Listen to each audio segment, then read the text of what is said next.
భారత్లో భారీ పెట్టుబడులకు మైక్రోసాఫ్ట్ ముందుకొచ్చింది. 1.5 లక్షల కోట్ల రూపాయల పెట్టుబడులు పెడుతున్నట్లు Microsoft CEO Satya Nadella tweet చేశారు.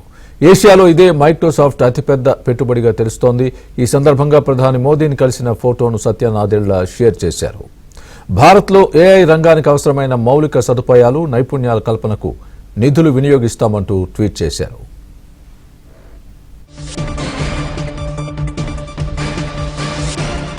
లక్షల కోట్ల రూపాయల పెట్టుబడులు పెడుతున్నట్లు Microsoft CEO Satya Nadella tweet చేశారు.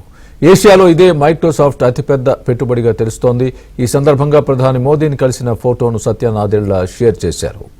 భారత్లో ఏఐ రంగానికి అవసరమైన మౌలిక సదుపాయాలు, నైపుణ్యాల కల్పనకు నిధులు వినియోగిస్తామంటూ ట్వీట్ చేశారు.